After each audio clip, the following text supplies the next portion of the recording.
My name's Tammy Hellam. I am actually an artist. I've done artwork my whole life.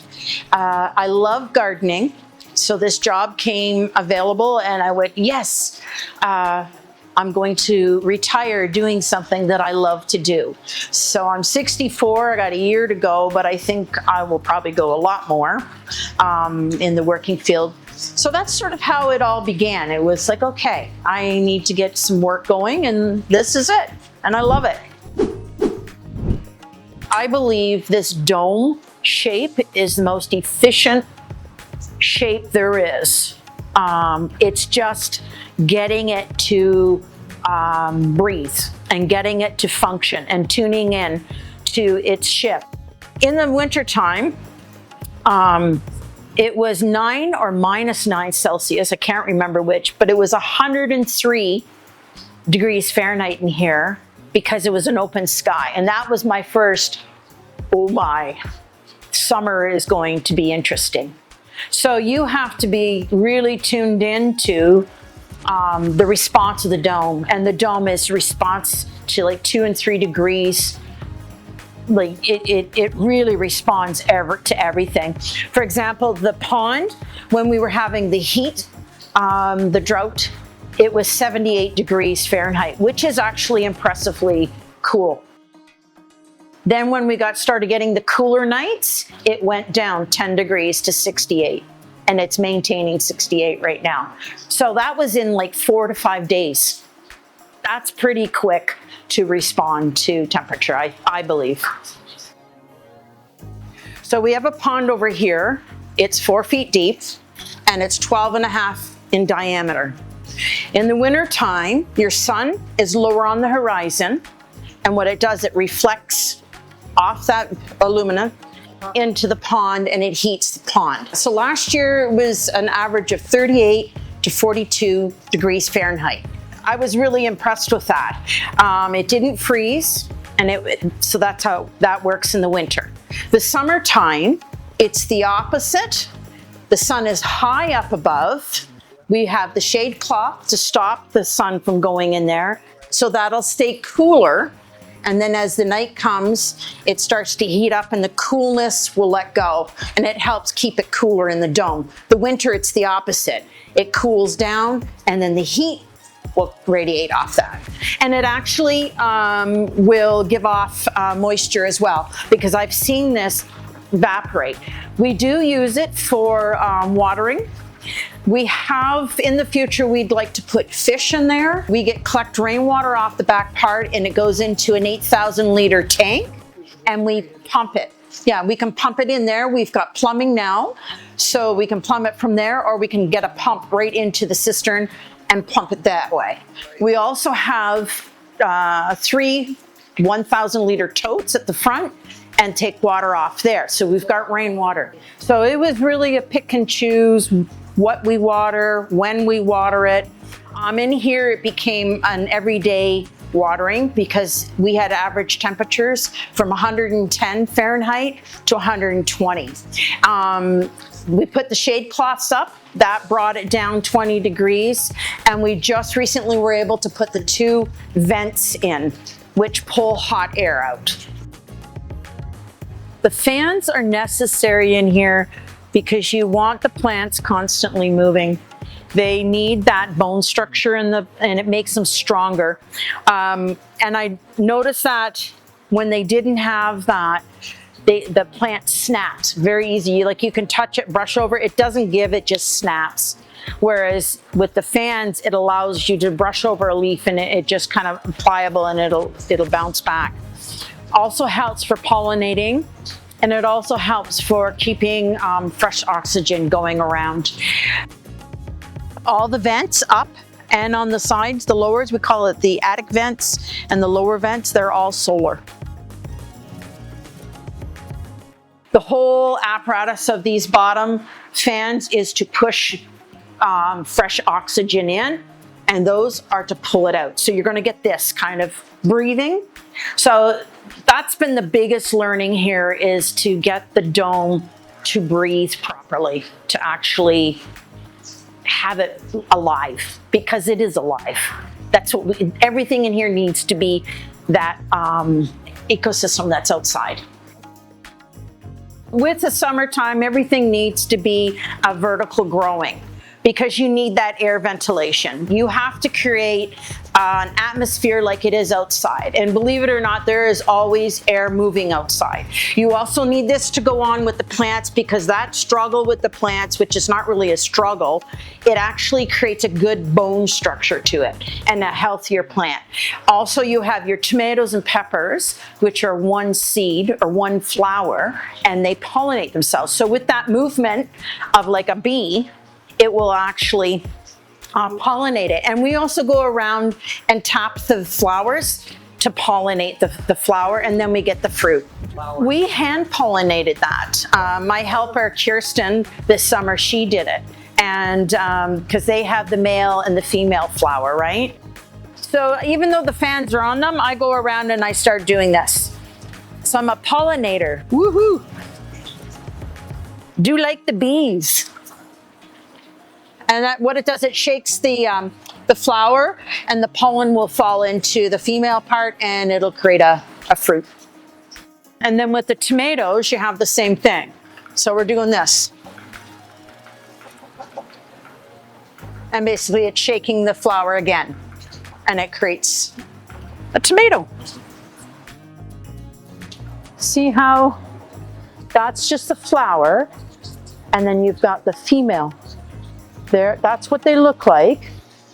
And then you take the male, the inside will have pollen, and you put it into the center. And you can see the center has an opening, and they'll actually stay open. And then if you miss the time frame, it'll be closed shut. Cool, eh? I mean, everything's a mirror, you know, when you think about it. It's awesome. We could put bees in here, but this summer it was way too hot. It would have cooked them. We had the doors open, we had the screens open, everything. We had everything full blast. It took a while to get the additional shade cloths, additional vents, and it was just too hot. It would have cooked them. The cucumbers, it was hand pollinating. Kirsten, who came here in the summer, she used a paintbrush and went into each flower. And then, of course, when it cooled down and I had the doors open, the bumblebees started to come in, and it was great. It was like, yes, thank you. So you certainly appreciate everything. You're like, you know, you can tell a child that burner is hot. And they go, okay, and it's going to hurt you. But until they touch that, and it hurts them, they really know what that means. And that's what it feels like for me. You have all these theories, you have all these concepts, but when you start to experience it, it's just a whole nother level of understanding. It's been a real education as far as the need for food, the need for housing, just the education for plants outside as opposed to being inside, just how much it really does take to make everything work. It's been a real, it's been great, actually. It's been great. That's it. I am originally from Burlington. I was finished college, which is illustration. I went to Prince Edward County. I lived there, had 3 children. They're all grown up. I went to Bancroft for 5 years. I had no children, empty nest, as they say. Went to Saskatchewan for a year. Then I went north for a year, and then I'm now in Belleville, and that's been 2 years now. So I've been around and enjoyed just different places that I've gone, and ended up here, which is surprising for me because I never thought in a million years I'd live in a city again. It's been since 1984 that I have not. So it's been quite an eye-opener, and here I am. Right now I've been playing with gourds. and I've beaded them. I've made rattles, leather wrapping, seed beads, which is a native term for a way of using the small mall beads. And I've also done the bigger ones where I've made vases. I've stained them, dremeled them out after being stained. I've played with them. I love doing that. It's exploring my work and just doing what I feel I need to do. I also wood burn. Majority of my subject is animals. And now what I'm doing is wood burning and painting on top, and I really am enjoying that. It just brings everything alive. I also have done mobiles, just danglies, I call them, with, you have seed beads and other kind of beads, and the light shines through and they just dangle. They're quite pretty. So that's what I've been doing for artwork. Susan Quinlan, who now is retired, she ran the whole gig for Gleaners Food Bank, I believe 30 years. She's the one that had the idea of the dome. And the whole purpose was she was seeing the need for fresh food in the wintertime. We have farmers all in the area that come bring extra food that they have. We have people that have their personal gardens will bring food that they have, but in the wintertime it's quite slight. And the cost of food is getting, well, we all know it's getting up there. So this is a way that we can at least give some fresh nutritional food to the people. And it was Suzanne Quinlan's vision. So it's happening. Yay, Suzanne.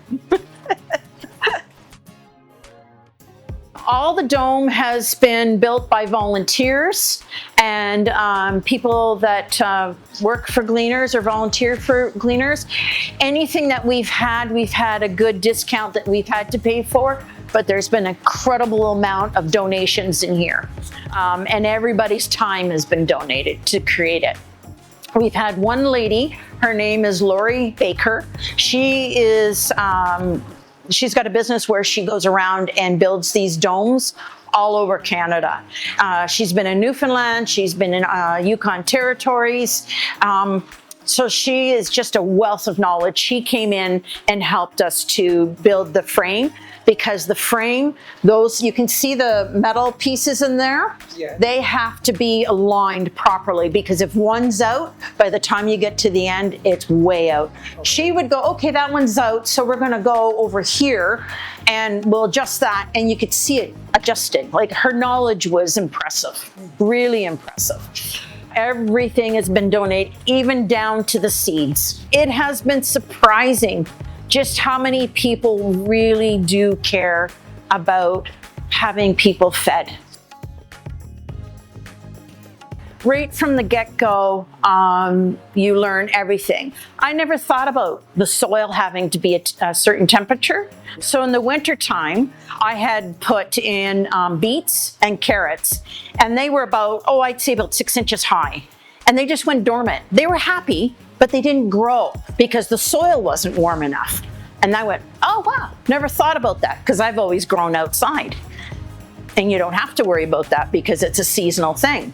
Whereas this is in the winter. But yet the lettuce that I grew in here, it went wonderful. Between this bed here and that bed, we had 243 bags of 3 head of lettuce in total. So I thought, wow, I never imagined we could get that much out of those little beds.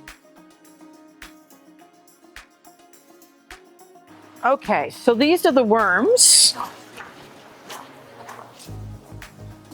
So some of the worms have gone into the paper. They really like paper, and they like coffee grinds, and they like eggshells ground up. You can see the difference in that. That is worm poop. And there are probably some worms or eggs in it. So we pull the whole bucket out, and then we separate everything. So I need to feed them. The grit in the coffee grinds and the eggshells and that sort of thing, it helps with their digestion. So it's necessary.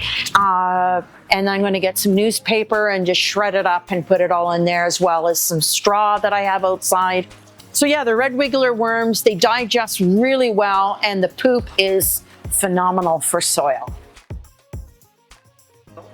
We have tomatoes, peppers. We have eggplant here. That's another one. You can see that they're beautiful flowers. So they are the same. You have to shake them.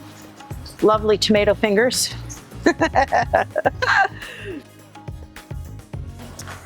And then we have cauliflower in here. Leeks. I grew leeks outside. I was really quite successful this year. I have rosemary here. We have strawberry plants, geraniums. So I have a few volunteers that have helped me.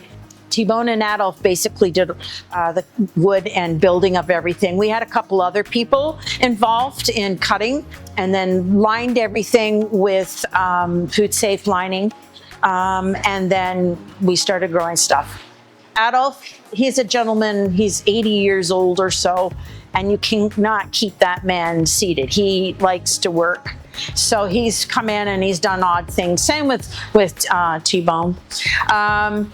And then I've had, this summer, I've had a fellow named Ross and Rob. They did the stonework in here. Like, it's just beautiful. And also he's helped me with the fans, putting them up and figuring out where to direct them, how to hang them. I've also had Diane and Karen, and Kirsten is a summer student, coming in, and they've helped me with weeding and planting and just doing your general stuff out here. We've had a incredible amount of flowers and whatnot donated. Karen was really good with that, and she knows a lot more about flowers than what I do. So she's been teaching me. So I've had a lot of help. It's not just me to make this work. It has been basically everybody that's come in. I've had my worms donated by Karina, just a lovely lady, and taught me about worms and just everything. The reality of growing food and sharing it with everybody, wouldn't it be wonderful that we won't need a Gleaners Food Bank in the end, that we will actually have the ability and the common sense to help each other and grow as a real, true community. That's one of the biggest things that we're trying to inspire here.